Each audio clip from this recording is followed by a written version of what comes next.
I have been looking forward to making this video for years now. So, let's open up our Pokegear and take a look at where exactly we're going next. We have a lot of options, in fact. You wanna know how many options? Open world? Yeah?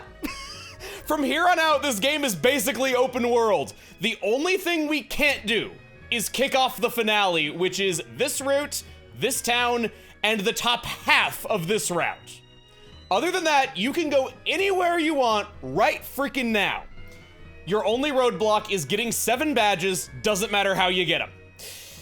Until playing the remake, I didn't realize just how open this part was.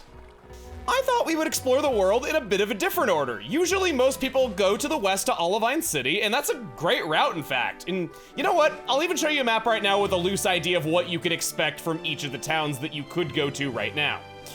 Instead, though, I've very sparsely ever gone to the east first. Oh, it's beautiful. Oh, it's beautiful. I really wanted it to be evening as well because Mount Mortar has one of my favorite pieces of artwork. Welcome to Mount Mortar, a completely optional dungeon that's got some nice items for you, some cool shortcuts around this route, and the small chance that it'll give you a cool Pokemon you can't find elsewhere. First of all, when I was a kid, I only knew Mortar to be the military weapon. So I was like, wow, that's a really intense and cool name for like a Pokemon area, and I went on thinking that for years, that's what it was named for. I'm not losing this time. Bro, I've never fought you before.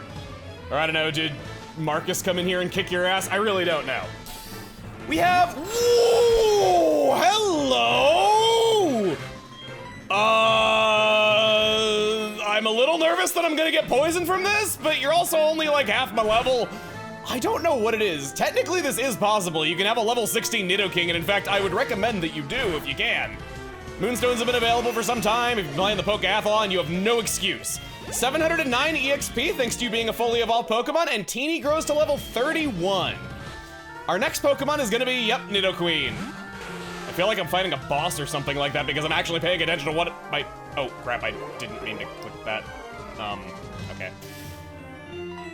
A headbutt should be fine enough for you, right? I think we can agree with that. Yeah, even though you're the more defensive one, the level disadvantage is obvious. I lost to some kid! Pot, meat, kettle, hello. A while back, this karate guy wanted a battle. He was ridiculously good. He just thrashed me silly. He said something about training and winning deeper. I wonder why. Well, I say that we look around here a little bit more. This is kind of an off-the-beaten-path area. I remember beating the entire game as a kid before coming in here a single time just because I wasn't aware of it. We're not going to be able to get that hidden item, are we? All right. Up here on top of the falls, though, is an ether. And Teeny, as much as you're great as a lead, I want Agate to come out because she is our lowest level. Oh yeah, Pollixon's also level 30 now. I left him in the daycare for a few days and that's what happened. If we talk to Agate, she should have a special interaction, listening to the sound of the waterfall. Agate seems concerned about the waterfall. Ah, yeah, okay, so once the is in danger of falling up, this is a story in 3 acts. Next she's gonna freaking die. I think the concern of the waterfall was the special interaction, if I'm remembering correctly. So I want to tell you that usually, I'm very all about telling you all the options for the Pokemon that you could add to your team. I commonly explore areas as soon as you get them, not necessarily until we've beaten the local gym or anything like that. This time around, I can't really do that with this being a more open world take on the Pokemon series, so you will kind of have to just deal with the fact that I will talk about a Pokemon when I get to it, because we would be here until Christmas. I mean, I know that those bio compilations definitely have their fans, and they have as many views as they do for a reason, but I like to think at least some of us like playing the actual game, you know? Back into the first floor room, behind the falls, we can use strength on this boulder. Oh! And people say artists aren't physically fit. I actually don't know if they say that at all. Bob Ross was pretty muscular. He was a military man in his younger days. A Max Repel, nice. That's probably the best item that I've gotten so far when I'm being real. There's that's up there on that frickin'... Whatever fellow at Game Freak invented the this repels effect wore off. Would you like to use another? That person should have gotten a raise. Genuinely. Like, if that person didn't get a raise, like, it's your own fault when they walk out on you because they're too good for you. Got an Ultra Ball right there, adding to our ever-growing pile of them. We will need them in the very near future, however, so I'm definitely not complaining about it necessarily. A Max Potion restores all of your HP. I believe that I've ranted about that already, saying that I never use Max Potions because how often do you really realistically need to recover more than 200 HP? This is going on a lot longer than I thought. Well, that's okay. Hello! Hey! Hugh! The name sure, buddy? Super Nerd Mark! Oh, I'm totally calling him Super Nerd Marcus next time I see him. All right, well, I've been dancing around it long enough. We have one new encounter in this cave, and it's one that I think a lot of you have been waiting for, so... Meryl. Normally a 1% chance, but is Swarm. So Meryl is the alternative Totodile. It's a physical water type. That ability is better than it looks. Not translating to an effective 100 attack, it doubles the stat, meaning that an attack nature is buffing it by 20%, IVs are doubled, all that good stuff. It can work out to an effective 120 or even 130 attack if you have the right stuff. It has fairly reasonable moves to accomplish its goals with, such as Aqua Tail or Waterfall, though it takes some time to find those moves, and if you happen to have a male Golduck, I'd recommend hard scaling the move Aqua Jet onto it and breeding it with Meryl to get a Meryl with Aqua Jet. I don't know where I was going with that. That's its best move, hands down. Meryl struggles a tad, but it comes into its own after a while. It's not really that bad. Agate gets a level up, much needed. I mistook you for someone else, I'll say. Was that last guy's name Hugh? I don't know the answer to that. I came to explore my market separate from my partner. Did I run a trainer who uses a Seadra? That Seadra is really good at using Waterfall. No, we haven't fought anybody like that. I would certainly remember if we fought a Seadra, because we haven't done that yet. And I also think Seadra is kind of an underappreciated Pokemon. It's one of my favorite Gen 1 designs, actually. Don't know if I'm alone in that. Let's get an escape rope. Not that maybe I will use that for a change. I just like walking everywhere. So the levels in this game get nuts toward the end. I don't think that's any secret that there is a few pretty big power spikes that happen along the way. And because of that, I always feel like I'm wasting time if I'm not fighting like every wild Pokemon, and so many of the enemies are like level 10 even this late in the game, so you take what you can get. Back over by Mr. Scyther Pants. It's a more accurate name than you might have thought at first glance. We want to head down. And there's something up there. Gosh, I just barely can't reach anything because we can't scale these rocky walls, but it's okay. It's all right. In fact, it's a gas. I decided to check and I found that the special interaction is actually out here on this route. Agate is looking at the mountain as if anticipating climbing it. Agate is blankly staring in this direction. Want to call its name? Agate girl? You okay? Hello? Your Pokemon seems so happy. Oh, I love this song. That may or may not have had a reason to do with why I explored this area first. Let me demonstrate the power of the Pokemon I caught. This man is Fisherman Tully. I will never forget his name as long as I live. He is a rather worthwhile guy. He has a Quillfish on his team, which is pretty important, but we want him for another reason. Phone number. It's a phone number. You know how this works. To follow up on Meryl a bit, it's a family that despite being one of the very first Gen 2 Pokemon revealed, it changed a lot throughout development. In the earliest beta, it was pink. This design didn't stick around for long, and it was blue by the time it appeared in the anime the following year. It had no evolution at this stage, but Azumarill was introduced soon after that, but in gold, and with 2 tails and a pair of horrifically conjoined ears. I do not like that. They revised this abomination to a less offensive look, and eventually this form became its shiny. Hey, you're trying to be the ultimate trainer too? That makes us comrades! If I find any more items by the water, I'll give you some. Just give me your phone number. He's another one of those give you items kind of trainers, but unlike that guy that gave us berries over by Violet City, Fisherman Tully can give you water stones. It's pretty noteworthy. He was one of the most worthwhile trainers to add to your address book back in the day. I want to go back really quick and show that we got a super potion right here. It's just one of those areas where you gotta weave back and forth, and we got 3 more apricorn plants, a pink, a green, and I think that's a It's hard to tell in Twilight. I hope that's a red, because I could really use more of them. Yellow. Well, while we're picking our berries, I thought I'd show you that the town map has a function that I haven't really gone over yet. You see all these little specks on the map?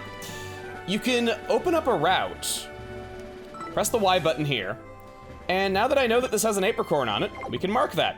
You can also put a word along with it if you really want to, but I find that very unnecessary, and you can only use the in-game easy chat system, so it's extra pointless, but yeah, you definitely should mark your map so that you're not forgetting precious daily items along the way.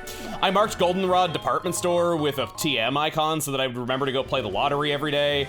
Now, if only there was a way that I could remind myself to water my plants every day, because I forget those berry pots exist half the time. The last place on my hit list is this little cave right here in the center of Mount Mortar. We want to go down this way, as this will take us to an area that we haven't been to yet. This place is just one great big empty room with a bunch of items in it. No trainers, nothing. It's just walking around picking up all the item balls. So let's speed this up.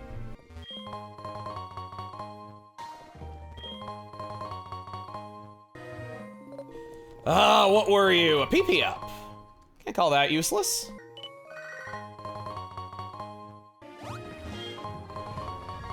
We got a Carbos there. Hang on. I think that we're sitting on some vitamins. Yeah, we are. Don't need that. The Carbos can only be a good thing for, let's give that to Teeny. Give you some speed and attack, maybe. And then right back at the beginning of the room, a full restore. I was looking down at my recording window and not up at the item, and that was apparently obvious. And lastly, there's a strength boulder up here that we can push but not go through. It's a ball return, not a ball loader. Around the entrance back here, other than an ad nauseum texture and a waterfall, there is nothing of note. Can I get out without running out of repel? Yes, I can. Oh yeah, picking up that nugget reminded me. I didn't tell you. I'm rich.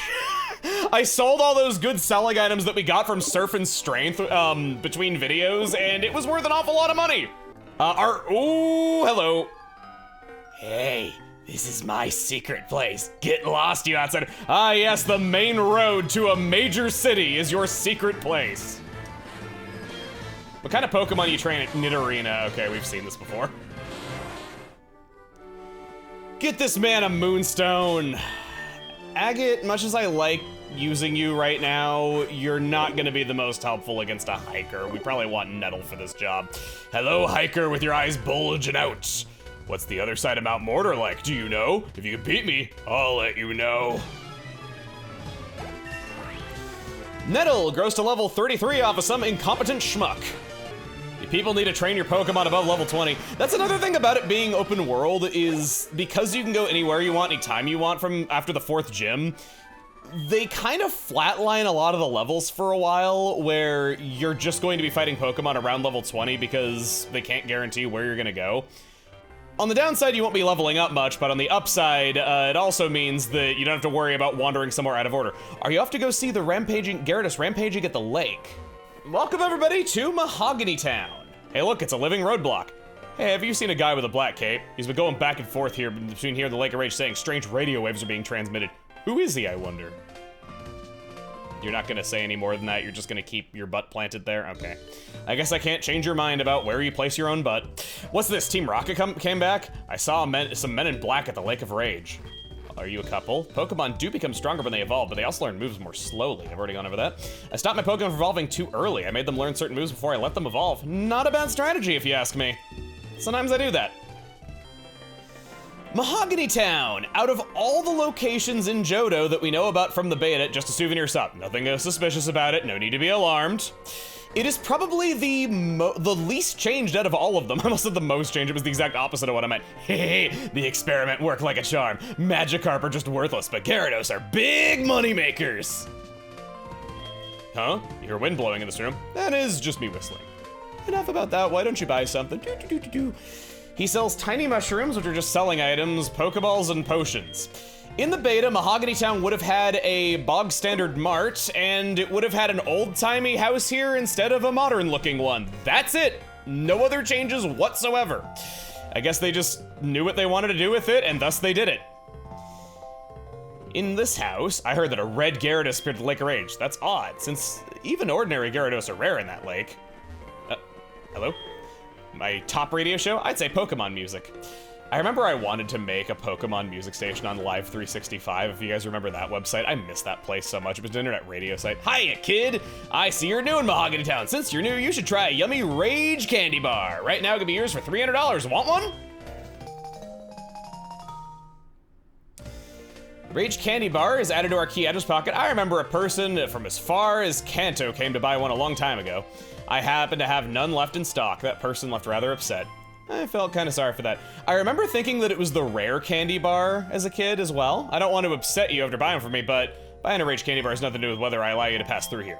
Johto has many places to visit, such as the lighthouse at Olivine and the pharmacy at Cianwood. Why don't you slow down and enjoy sightseeing? Yeah, this barcode head is the whole reason that we can't explore anything the way that we want to.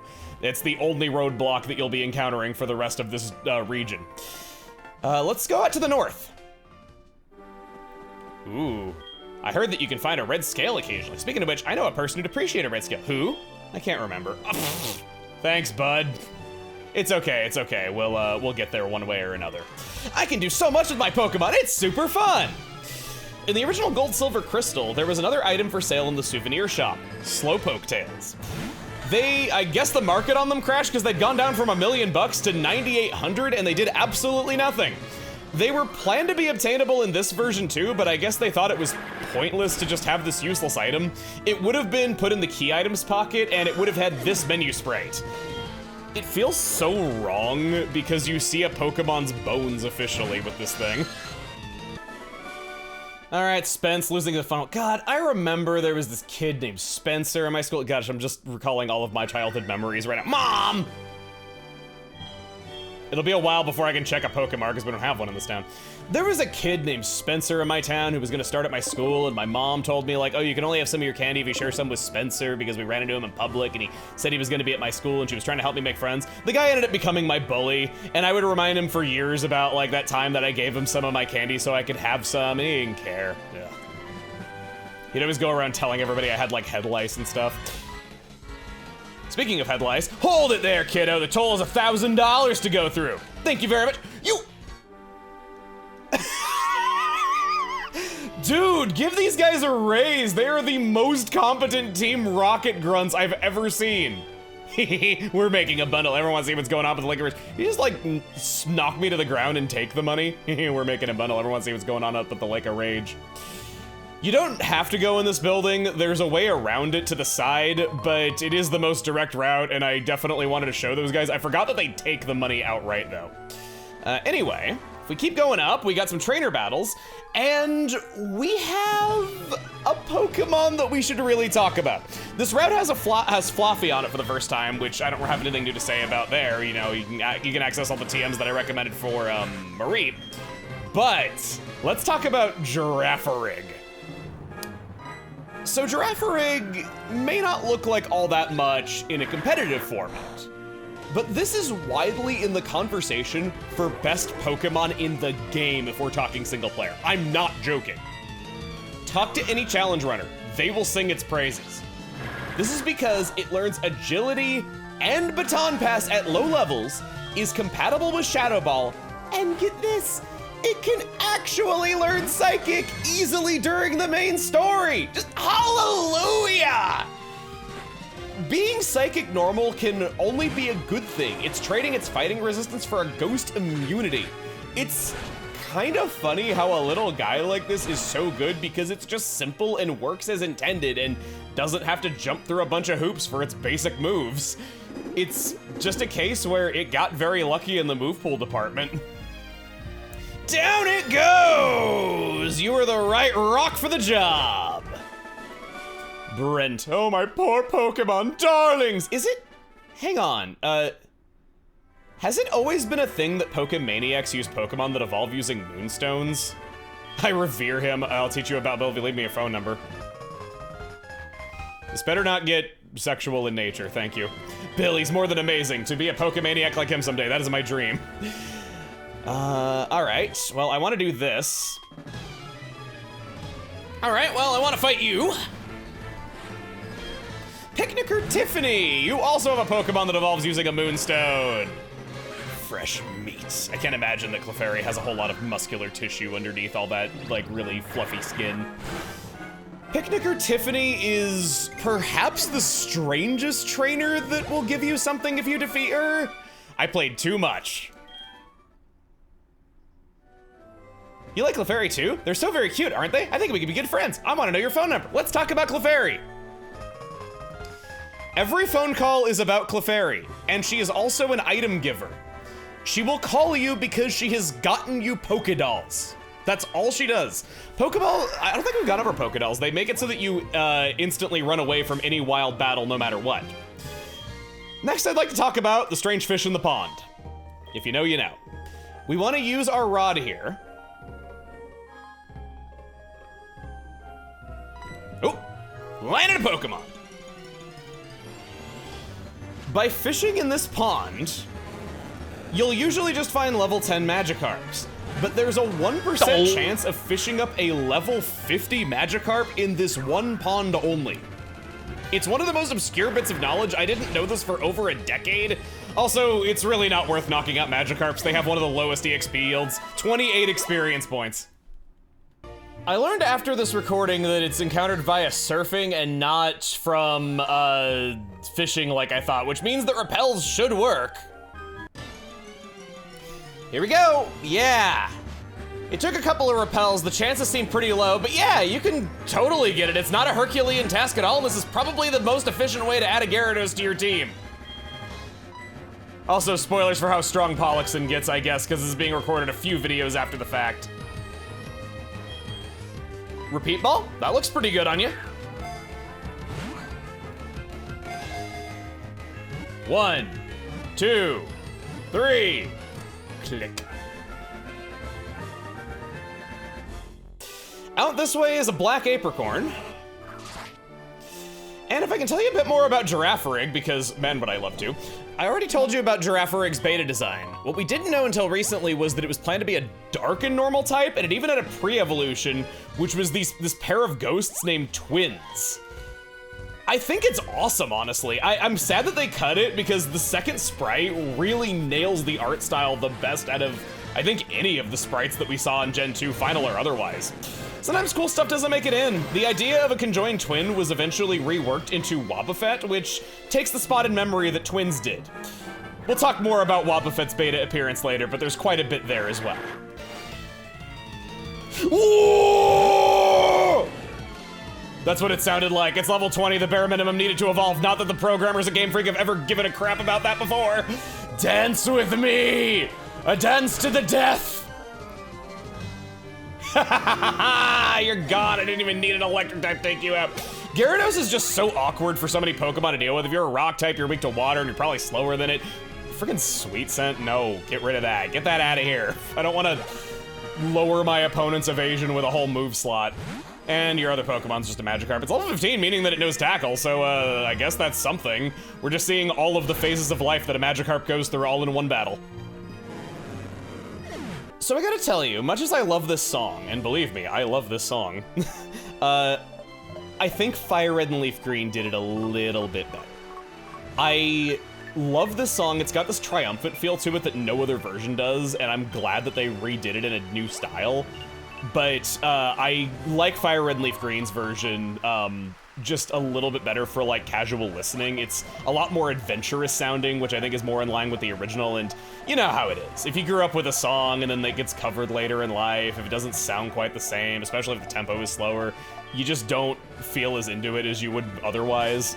But no, all versions of Lake of Rage are great. That's just my personal favorite out of literal 3 versions of perfection. I don't have any more repels, crap. Okay. I got up there. Oh, that guy in the corner has seen some stuff. Would you get this? Some red-haired kid made fun of my precious Pokemon. Huh, my Pokemon's great. A Nidoking. Let's go. Petal Dance should be enough for you. I'm opening myself up to some Poison Point here, but I think the move power should be enough.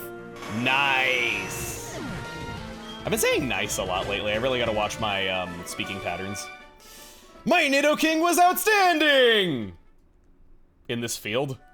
I love Pokemon. That's why I started and why I'll keep on collecting Pokemon. There are a lot of freaking trainers on this route, and get used to it. There's gonna be a lot of trainer battles coming up. Beckett! I guess that makes you Beckett Pokemon Collector. I wish he was a collector so much. They need to do that in a game if they haven't already. If they have, I would like to hear about it. There's a lot of naming schemes like that. They've named trainers after YouTubers before in ways that were kind of hard to notice, where, you know, there might be like a group of like 3 trainers around the world. They would have names like Danny, Aaron, and Ross or something like that. I wish I could get immortalized as an NPC in a Pokemon game. There's Lake of Rage up here. Fishing Guru's house. The Lake of Rage is actually a crater made by rampaging Gyarados. That crater filled up with rainwater and the lake was formed. That's the story passed on from my grandpa's great-great-grandpa. It used to be that you could catch lively Magikarp there, but I don't understand what's happening. Let's see if we can't get to the bottom of this. The Gyarados are angry. It's a bad omen. My eyes deceived me. I saw a red Gyarados in the Lake of Rage, but I thought Gyarados were usually blue. This would be the worst possible time to run into a random shiny because nobody would ever believe you. Before going in, you want to save your game. You only get one shot. Oh, Gary! Yes!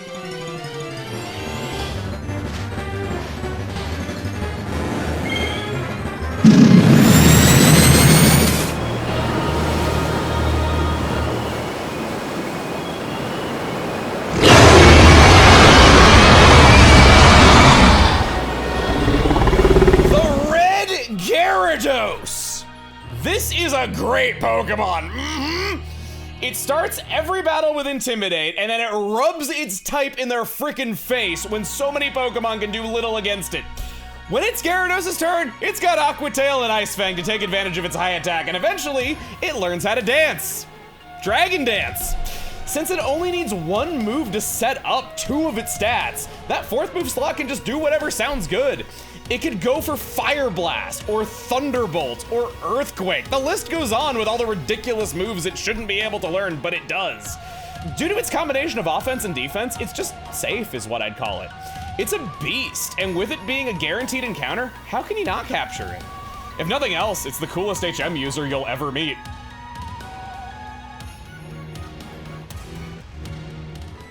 He's the second character named Gary in this franchise, Gyarados. I say that since we got an Intimidate under our belt, we're pretty safe to do Razor Leaf with having a high critical hit chance. I did save after all for a good reason. I am always my own undoing when catching Pokemon. You're biting me, all right. You got some rain under there. I don't know if you come with a water move. You actually, no, you have Aqua Tail. I just said that. Ah, gosh.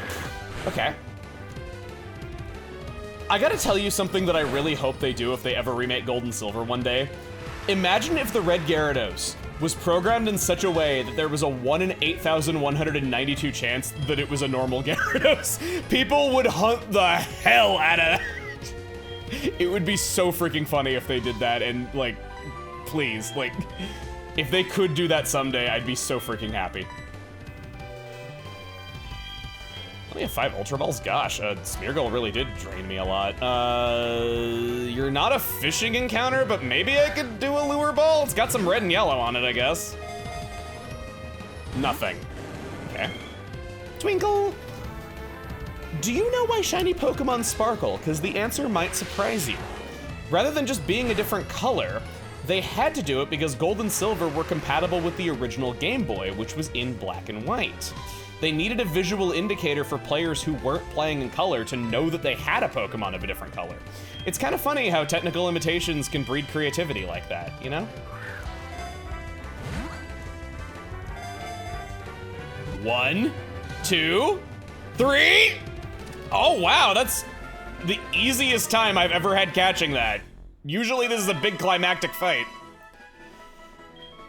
I guess that makes 2 big climactic fights that were over in a matter of seconds. Gyarados, the atrocious Pokemon. I always thought that sounded so goofy. Once it appears, it goes on a rampage. It remains enraged until it demolishes everything around it. It's the Bull of the Sea. This is just the first name that came to mind. I hope it's not a slur. I'm always so nervous because I've done that a couple of times now, and I don't know. Sherb obtained the red scale. How nice. Professor Oak is calling. Hello, this is Professor Oak. You're catching a lot of Pokemon, aren't you? Was that a prank, bro? Okay, we want to go down here and talk to the man in black with the Dragonite. The red Gyarados wasn't acting right, as I feared. Somebody must have forced it to evolve. Did you come here because of the wild tales? You're sure? I'm Lance, a trainer like you. I heard some rumbling, so I came to investigate. I saw the way you battled earlier, Sherb. I can tell you're a trainer with considerable skill. If you don't mind, could you help me investigate? Sure, just call me... Sherb...